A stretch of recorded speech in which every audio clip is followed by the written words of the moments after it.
But if you look at them with each other, the master Meghan and the scared Harry, you can see that all is not well. So breaking right now, even Prince Harry and Meghan Markle's own local newspaper is now reporting on the crisis in their marriage and discussions that the pair are going their separate ways. So this is fascinating to me. The Montecito Journal is considered required reading every week for many of the A-list celebrities who live in the upmarket beach town in Southern California. That's according to the Daily Mirror. And so I dug in to actually find, Angela, the article in question that has sparked all of the speculation from the Montecito Journal. And it is subtle. You'd expect it to be subtle given it is their local newspaper. But it reads, Meghan Markle visited Girls Inc. of Greater Santa Barbara last week to talk about a new digital wellness program co-funded by the Sussex's Archerwell Foundation. It was her second public appearance without Harry since her visit to Children's Hospital Los Angeles on October the 5th, as British royal experts continue to speculate the Riven Rock twosome. Now, Riven Rock is the local area in Montecito where these two live, are, quote, going their separate ways as they, quote, live increasingly separate lives. Now, Angela, that piece was actually authored by a former British royal correspondent who now lives and works in Montecito. But it feels very significant that even the local rag, even the local newspaper, which serves the very high-end Montecito community where the likes of Oprah Winfrey and Ellen DeGeneres live, is now reporting on the very obvious tensions within Harry and Meghan's marriage. What do you make of it? Well, I think it's very interesting. I mean, often newspapers are right and sometimes they're not.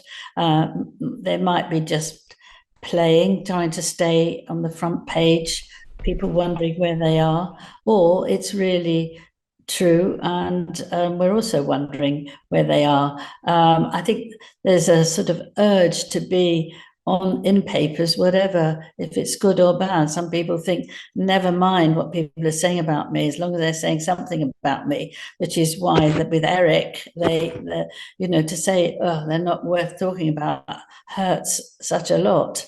But I think they probably know much more than they're going to say because it would be too much of an invasion.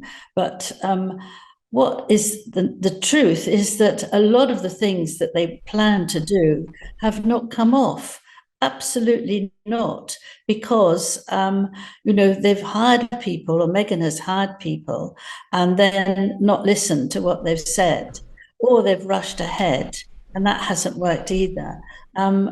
They I think were both very naive when they went there. Although Meghan was saying she was a self-made woman, indeed she was at one level. Harry, of course, was not a self-made man. He'd not been out of being looked after in the palace. So he just followed what she said. And you can get in a real mess in today's world where you have to have all sorts of protections and do the right thing, and it's slow. It's not quick. It's not slow. They rushed out of the royal family in 2020, running away, but things aren't like that in life. It does take a long time to get used to the changes and to decide what really matters and what you want to do. And just being, oh, let me do this and let me do that, and I want to do something else. In the end, you don't get anywhere. I mean, where is the star job she's got on the next film? She was desperate for that. I mean, you can go through a whole list of things that she wants to do and haven't come off. And that's because it's all too quick. They've got no patience. And so they're in a very difficult state now. And they must blame each other, because I think if this happens, couples tend to sort of blame the other one and have a row about that. And it's just very discomforting. Indeed. And of course, I've been reporting that the marriage is under significant strain, partly as a result of this professional split. And so has Radar Online.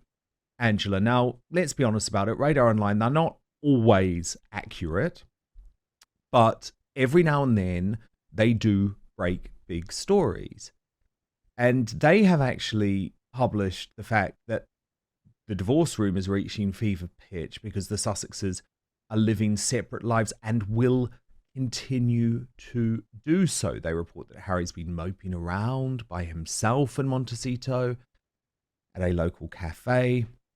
They quote someone close to the Duke saying he used to love going to the pub and playing sport with his pals, but now it's all about juicing and yoga.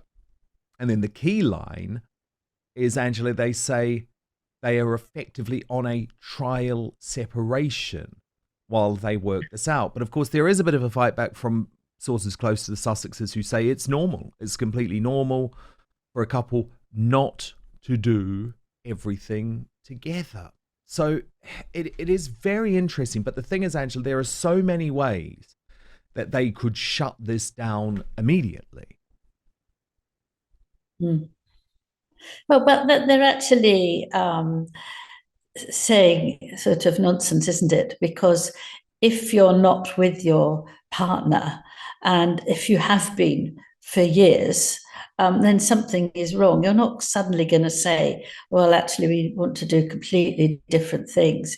You should be getting closer together. Of course, you're not with each other all the time, but it's just giving excuses. And I think probably the paper is the one that get the hints from Meghan or one of her aides. And they say this to keep it going. This way, everybody's interested and wondering and thinking about it. But if you look at them with each other, the master Meghan and the scared Harry, you can see that all is not well.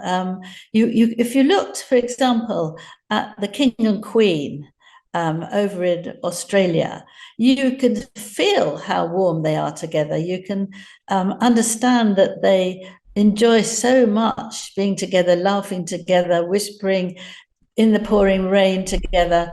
Doesn't matter. But actually, Catherine and William, the way they talk to each other and help each other move downstairs or introduce them to somebody, and then you've got something that is really relaxed and happy. But if you see someone who it's just not working, you don't have to have a degree in relationships to realize that things aren't good, and it just isn't. No, indeed. Now, Angela, you are Prince Harry's biographer. You spent a long time with him, writing about him. And I wanted to ask you about something that sometimes people overlook with men, just to see if you have an insight into it, because there's been quite a lot of attention, or at least more attention recently, about Prince Harry's looks.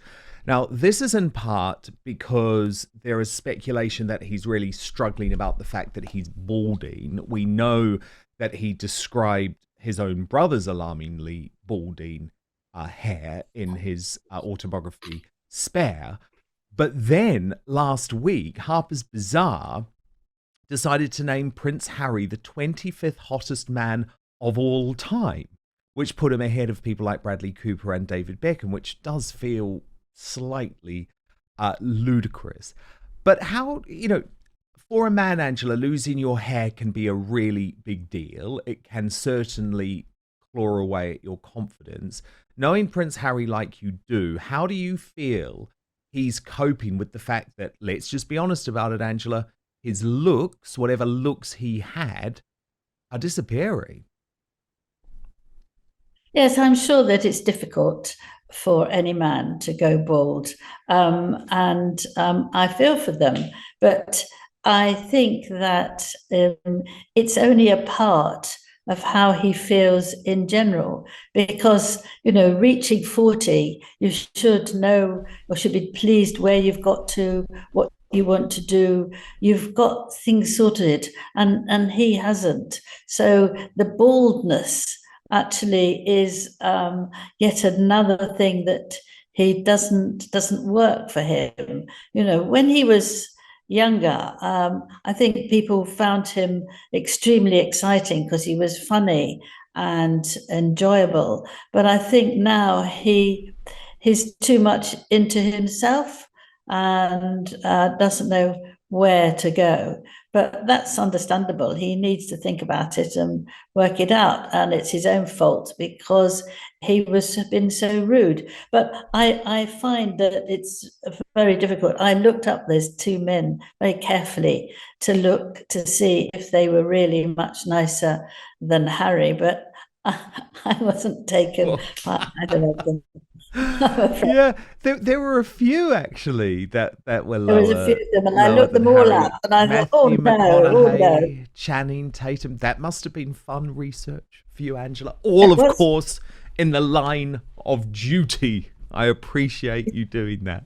absolutely, Now, yeah, you mentioned Queen Camilla and the trip with King Charles.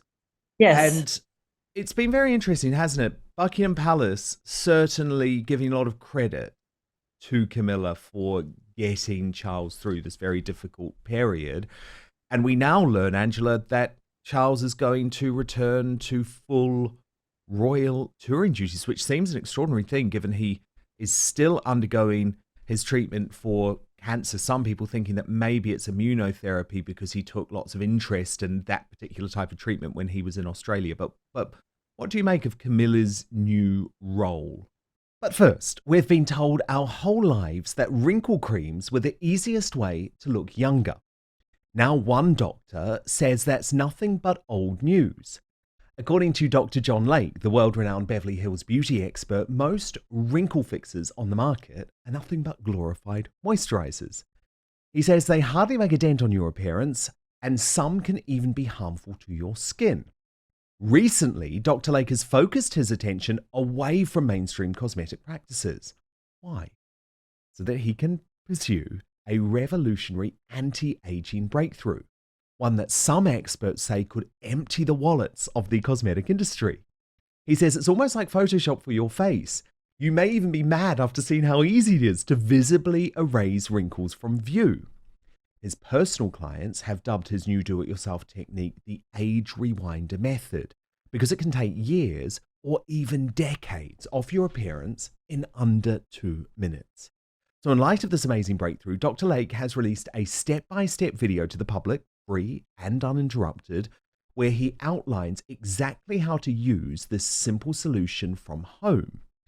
If this helps even one person look younger or feel more confident, I'll be thrilled knowing I helped, Dr. Lake told reporters. The video has since gone viral. At first, it was shared by users on Facebook, but since then, it's racked up over 2.3 million views and counting. So far, the comments and feedback have been outstanding, with thousands of women reporting they look decades younger. One viewer even commented, "Best results of anything I've used. I can't believe how well this works.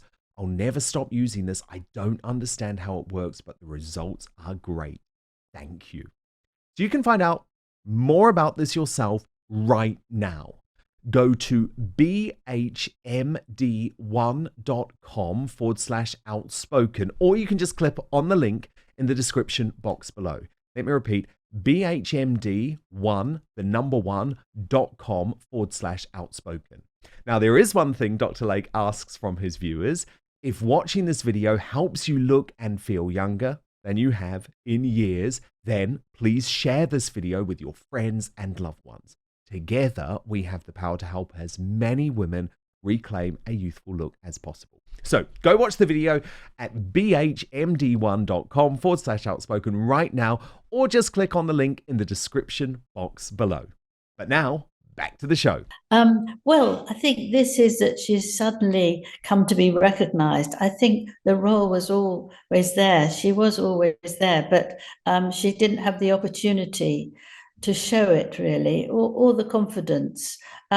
When I wrote her biography as well, lots of people 40, 50 of the people who worked with her, who were friends with her, would all say, Camilla is the sort of person that the more you see and get to know, the more you like. And I think that's absolutely right. She has never really wanted to overtake the king. She's never wanted to do to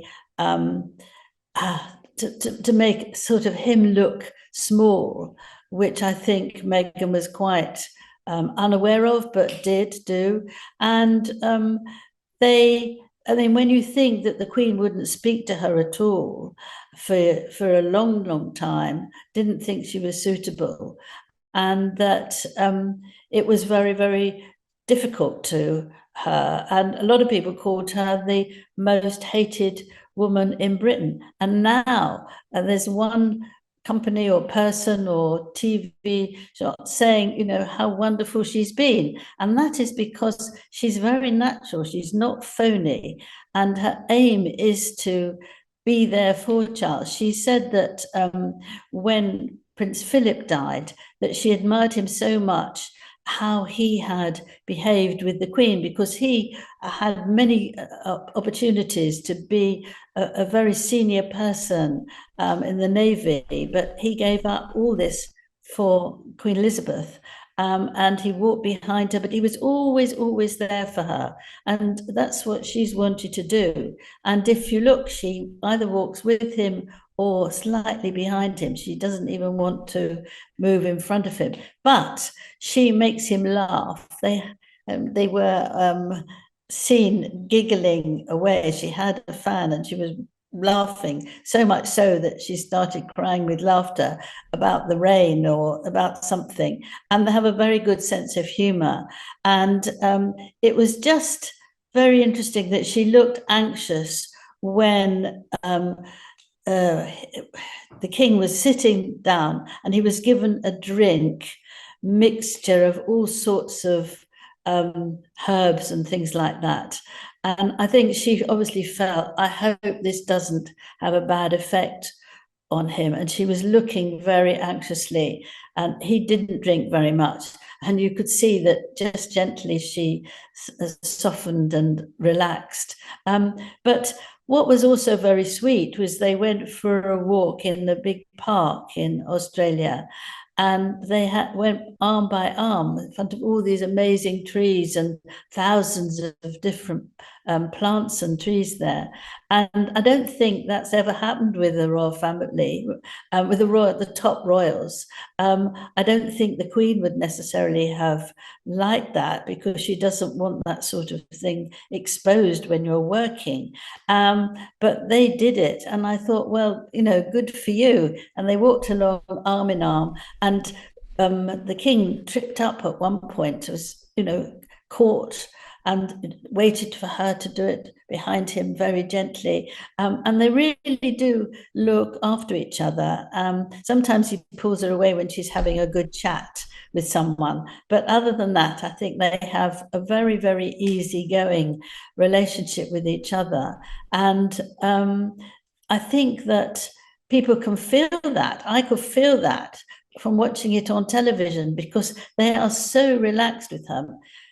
With each other, and he has been so happy and so different. He's much more flexible, and you can feel the warmth. Actually, it seems strange to say that, but I think you can feel the warmth, and I feel that she really deserves being recognized now for, you know, waiting her 50 years to marry the king, and actually now really looking after him, but not in a patronizing way, in a way that builds him up and gives him strength and confidence. Because when he was younger, he didn't have confidence. He didn't think his father was pleased enough with him, or even his mother.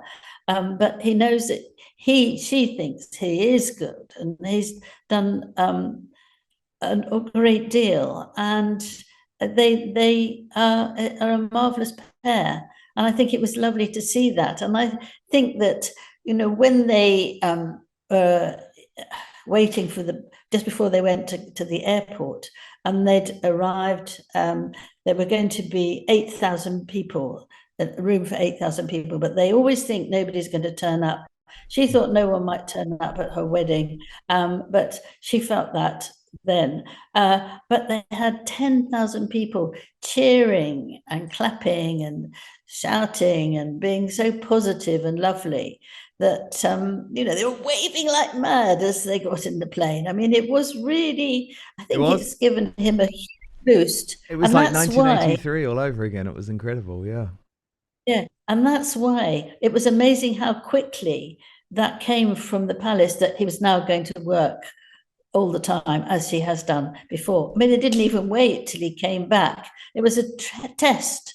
Would he be able to do it? Would he be okay without the medications? And I think they've done brilliantly. Yeah, my goodness, it was so brilliant to see him back at work. And the thing is, he knows he's in a race against time. This is what he's waited his whole life for. Of course, he's going to push himself to the limit in a way that probably most ordinary folk battling cancer just wouldn't do. Now, Angela, Mike Tindall has released a book, but you say it's nothing like Spare. No, it's nothing like Spare. I mean, it's absolutely sweet. I've got it. I mean, I have sort of skipped the pages when it's all about rugby because rugby is not my thing. But he's actually been very, very nice about the royal family. And I'm wondering whether he tried to maneuver this so he could actually build it up where Harry has complained so much. Meghan has complained that how badly she's been treated. But he said he just fitted in with the royal family. He thinks they're wonderful, and he loves to be with the picnics with them, and what a lovely family they are, how relaxed they are. And he remembers he asked the late Queen. He's been asked by lots of people to say about the late Queen, does she ever do anything ordinary? And he said, of course she does. She absolutely does lots of ordinary things. I mean, she's just a woman and a family as well as being the Queen. And he seems to be very accepted by them. And presumably, I would imagine that he was asked if he asked if he could do this and just put in a few things. A lot of it is about the Queen and Prince Philip. But I think this just shows that you don't have to be an ordinary person to be accepted by the royal family. They will look after you and treat you well, as long as you follow a few sometimes quite boring things that you have to do when you're royal, and you're kind and you treat your staff well.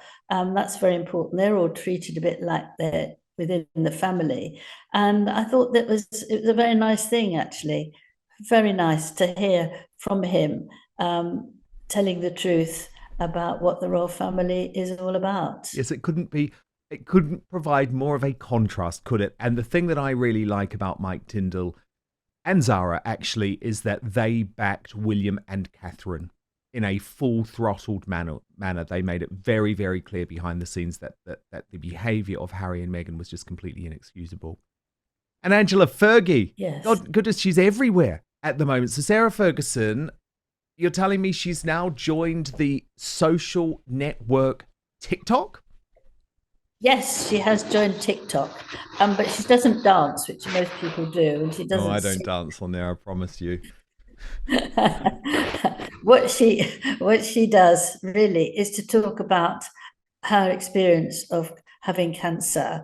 And I think she's doing that really to help people. She loves to be with young people. And so she's done this about the breast cancer she had. And then afterwards, the cancer she had for spots and things on her body, which she hadn't realized. So she had two awful things to try and get over. And she's wanted very much to talk to that, to help people. But as it's owned by China, as you probably know, none of the royals, none of the other royals are allowed or will join. Fergie isn't a working royal, so she's not under all these rules, but they won't. But what they do is try and get people who are involved with TikTok and tell them things, and then they can do it on screen, because that's the way how people are now, and they're trying to keep up with being a bit modern, and so that they work it out that way, which I think is quite clever, really. Get people who you know are on your side and say, what's going on. Thank you so much for watching Dan Wootton Outspoken. Please click on my face just to the bottom left to subscribe to this brand new independent news source, and turn on the notification bell so you'll be alerted to our brand new live shows, uncancelled interviews, and special royal episodes. Outspoken is also now available as a podcast, so you can listen to the show every weekday on the go, wherever you are.